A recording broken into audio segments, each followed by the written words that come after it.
Di kawan-kawan yang oke. Ya. Jadi proses perkembangbiakannya embrio atau calon individu baru bertumbuh dan berkembang di dalam telur. Baru nanti dikeluarkan oleh induknya. Oke, sekarang yang dengan cara melahirkan atau disebut pipipar. Ciri-cirinya memiliki daun telinga dan tubuh ditutupi rambut. Contohnya kucing ya, yang terdekat dengan kalian kan banyak yang pelihara kucing tuh. Dia memiliki daun telinga dan dia seluruh tubuhnya ditutupi oleh rambut. Di sini contohnya ada sapi, kucing, kambing, lumba-lumba, dan landak. Umi, memang lumba-lumba ada bulunya? Apa jawabannya? Tahu jawabannya? Lumba-lumba ada bulunya nggak? Enggak, Umi. Enggak. Enggak ada, Umi. Enggak ada. Jadi ciri-cirinya ini bisa ada, bisa tidak, ya. Ciri-cirinya tidak ada di lumba-lumba, tubuh ditutupi oleh rambut, itu lumba-lumba nggak ada, ya. Nah, oke, itu landak. Landak pun seperti itu. Dia bulunya bukan rambut, tapi bulunya menyerupai jarum-jarum ya. Apa namanya, rambutnya itu keras. Kalau kita rambut biasa, kalau dia rambutnya itu seperti jarum-jarum ya, seperti tusuk sate, seperti bambu ya, runcing. Jangan dianuin dulu. Ya. Proses perkembangbiakannya adalah embrio atau calon individu baru tumbuh dan berkembang dalam rahim induk betina. Jadi dia tumbuhnya mulai dari embrio yang kecil terus membesar, makin lama makin besar, hitungan hari atau bulan dia besar baru dia dilahirkan. Nah, sekarang yang perkembangbiakan dengan cara dua-duanya gabungan, bertelur dan melahirkan. Tidak memiliki ciri-ciri khusus. Jadi nggak ada ciri khusus untuk hewan opopipipar. Nah, contohnya antara lain adalah ikan hiu, kuda laut, dan platypus. Platypus ini hewan yang bisa hidup di air dan di darat. Dia seperti musang ya. Ada di buku cetaknya itu ya. Nah, jadi caranya prosesnya bagaimana kok dia bisa melahirkan dan bisa bertelur? Nah, jadi embrionya itu tumbuh di dalam telur, tapi tidak dikeluarkan oleh induknya, disimpan di dalam tubuh. Setelah menetas baru dikeluarkan dengan cara dilahirkan. Nah, ingat ya, dia ada telurnya dulu, tapi tidak dikeluarkan, masih menyatu dalam tubuh induknya. Setelah dia menetas baru dikeluarkan. Itu yang terjadi di ikan hiu, kuda laut, dan platypus. Ada beberapa ikan yang sudah bertelur, kemudian telurnya itu dirami atau dilindungi oleh induk jantan, oleh bapaknya ya, oleh pejantannya. Dimasukin di mulut. Ya, jadi sama ikan itu, ikan cupang, ikan mujair itu semua masuk mulut. Ya, setelah itu baru keluar anak-anaknya itu dari mulut jantannya, ya, induk jantannya. Oke, kita lanjut. Kalau ya. kuda laut gimana, Umi? Kuda laut itu seperti tadi, dia ada telurnya tapi tidak dikeluarkan. Dia tetap berada di dalam tubuh kuda laut betina. Dia tumbuh dan berkembang, setelah itu menetas. Setelah menetas dalam tubuh induknya itu baru dilahirkan. Ya, itu kalau Umi belum pernah melihara kuda laut dan belum pernah melihat, karena kuda laut ini termasuk hewan liar yang ada di dasar laut. Ya, jarang yang bisa melihara kuda laut sampai besar. Kalau hewan seperti ikan cupang, ikan arwana, atau ikan badut. Ya, ikan badut dari laut itu bisa dipelihara. Tapi kalau kuda laut jarang yang bisa pelihara. Aku ikan cupang. Siapa yang punya ikan cupang di rumah? Saya dulu punya banyak bener. Tapi udah mati. Padahal udah nelor semua. Padahal. Udah nelor. Udah nelor hampir 200. Udah jadi udah nelor aku kasih ke ini teman-teman. Oh gitu. Yang cepat bertelur terus itu punya anak ikan gepi. Ya, ikan gepi itu kalau berkembang biak langsung banyak. Dulu Umiria punya ikan gepi, sekalinya ada anaknya kecil-kecil banget, ada 10 anaknya. Tapi lama-lama mati, nggak bisa dikasih makan karena kecil banget. Makanan aku tuh air. Iya. Oke, kita lanjut ya. Ini saya boleh nanya nggak? Boleh nak, boleh. Kuda laut itu termasuk hewan yang dilindungi ya, Umi? Ya, betul. Kuda laut termasuk hewan yang dilindungi ya. Karena apa? Karena kuda laut itu berkembang biaknya susah. Dan dia juga rentan akan binatang yang bisa memakannya ya. Jadi dia itu bukan hewan yang bisa bertahan, bisa melawan. Kalau seperti ikan hiu kan dia ada perlawanan. Nah, kalau kuda laut itu sering dimangsa malah dia, karena dia hanya bisa bersembunyi di balik batu karang untuk menyelamatkan hidupnya. Ya. Oke, ada lagi yang mau ditanya, Nak? Lanjut ya. Oke, kita lanjut ya. Ingat ya, perbedaan antara opipar, pipipar, dan opipipar. Kemudian contoh-contoh dari hewannya. Ya. Oke, boleh lihat ke sini lagi semuanya. Kita akan lanjut ya.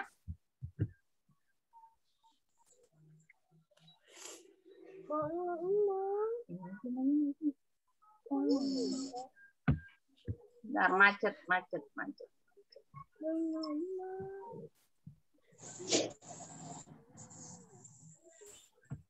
Oke, sekarang kita ke bahasa Indonesia. Ide pokok dalam teks laporan. Nah, kemarin kan sudah ada beberapa ya kita belajar.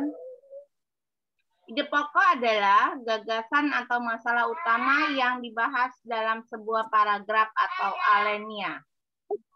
Ya, ide pokok sering disebut pokok pikiran, gagasan utama atau gagasan pokok. Ide pokok pada umumnya terdapat dalam kalimat utama. Oke, ini ya tadi ya. Oke ya. Nah, ini. Sudah pernah membuat paragraf di kelas 5? Praktek membuat paragraf sudah pernah? Sudah? Udah, Umi, udah pernah. Udah pernah. Jadi ide pokoknya itu biasa pada umumnya berada di awal kalimat, tapi bisa jadi dia di akhir atau di tengah kalimat ya. Kemudian kita akan membuat peta pikiran berdasarkan ide pokok laporan. Nah, nih peta pikiran dibuat agar kita mudah untuk mempresentasikan teks ya, teks laporan. Nah, teman-teman kemarin kan sudah pernah Umiria suruh presentasi ya. Di sini IPS-nya Mbak Umiria bahas lagi karena kemarin sudah dipaparkan semua oleh teman-teman. Berarti teman-teman sudah bisa merangkum mengenai ide pokok atau informasi penting dalam sebuah teks ya. Langkah-langkah membuat peta pikiran. 1. Membaca laporan dengan seksama. 2. Mencatat setiap kata kunci yang terdapat dalam laporan. 3. Membuat daftar ide pokok setiap paragraf. Ya, ini langkah-langkah untuk membuat peta pikiran. Loh, peta pikiran ini untuk apa ya, Umi?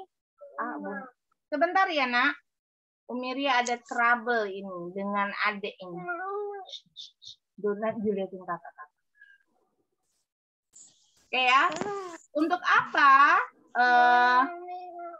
ide pokok atau peta pikiran ini dibuat untuk kita mudah mempresentasikan isi teks.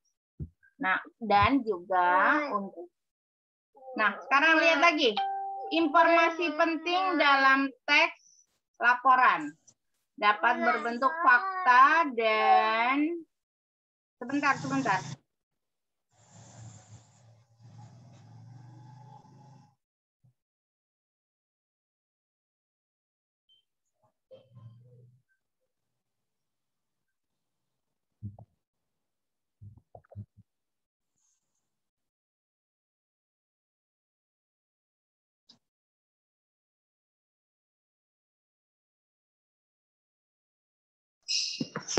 Maaf Umi di mute. Ini gak ada suaranya. Umi di mute. Oke, terima kasih. Mbak Kinan, tolong ada Mbak Kinan. Yuk. Sana. Apa Bunda? Ajak adik keluar, ajak pasar. Oke. Informasi penting dalam teks dapat berupa fakta dan data. Langkah untuk mendapatkan informasi penting adalah menggunakan kata tanya. Apa, mengapa, siapa, di mana, dan bagaimana. Nah, ini cara-cara kita ketika kita membaca teks itu, oh ini apa ya? Mengapa bisa seperti ini? Terus itu siapa pemerannya? Mi, suaranya kecil, Mi. Yang lain gimana? Suara Umi jelas atau kecil? Suaranya kecil, Umi. Kecil, Umi. Oke, sebentar Umi lihat pasang. Kedengeran tapi kecil.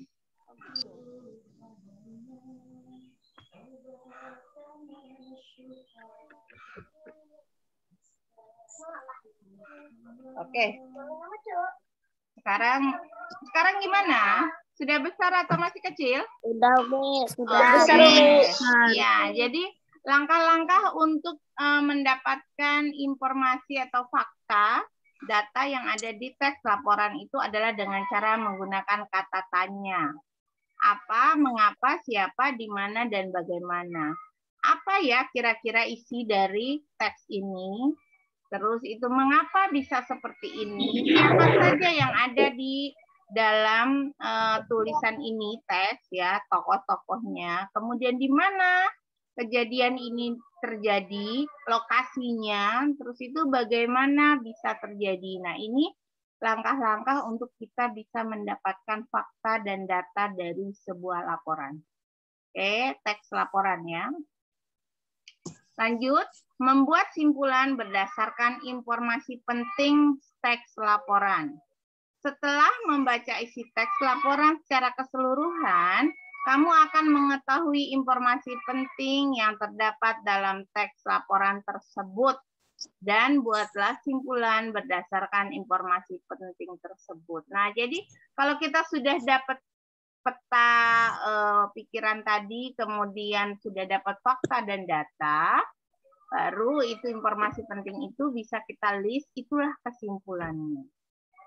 Ya, informasi penting itu merupakan kesimpulan dari sebuah teks laporan. Oke ya, kita lanjut.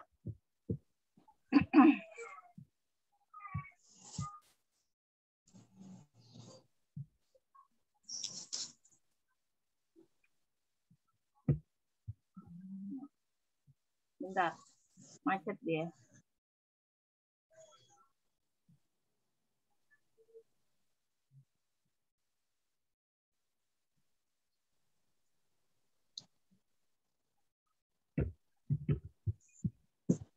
Kita akan lanjut ke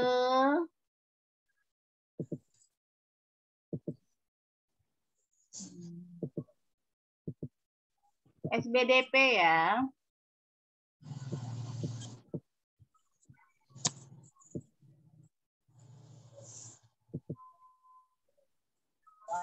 Nah, ini dia. Bisa lihat semuanya? Bisa Umi. Umi kelihatannya. Nah, ini adalah cara-cara untuk membuat patung. Yang pertama itu ya, merancang pembuatan patung.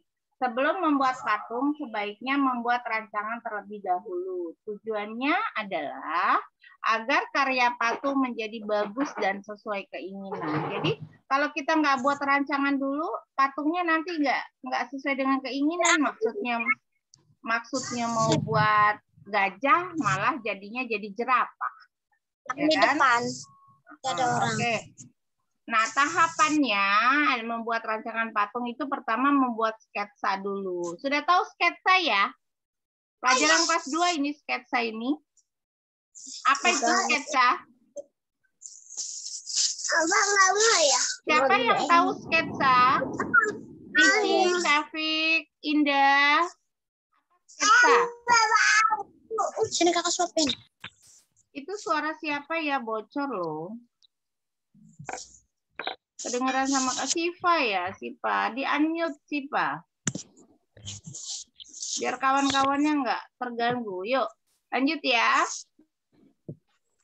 Sketsa itu adalah gambar rancangan dari sebuah karya. Jadi gambar dulu, sketsa. Kemudian rancangan patung yang kedua, langkahnya itu memilih alat dan bahan. Kemarin sudah kita bahas ya. Alat untuk bahan yang keras, alat untuk bahan yang lembut, ya.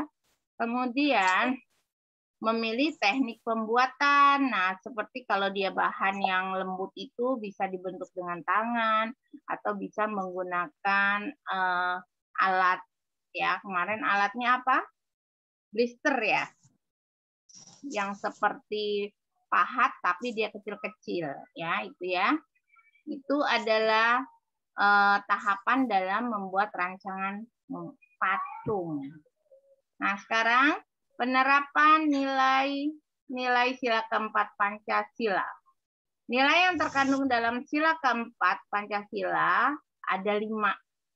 Yang pertama, mengutamakan kepentingan negara dan masyarakat, tidak memaksakan kehendak kepada orang lain, mengutamakan musyawarah dalam mengambil keputusan untuk kepentingan bersama, menerima dan melaksanakan hasil musyawarah dengan rasa tanggung jawab, dan melaksanakan musyawarah dengan akal sehat dan sesuai dengan nurani yang luhur. Nah, contohnya apa saja?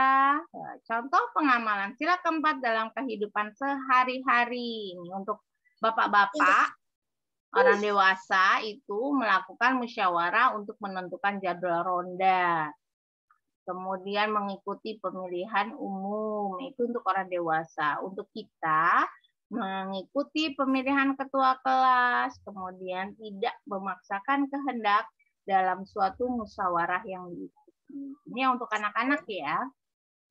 Oke, lanjut ya. Sekarang penerapan nilai-nilai sila kelima Pancasila. Contohnya, sikap-sikapnya itu yang satu bersikap adil.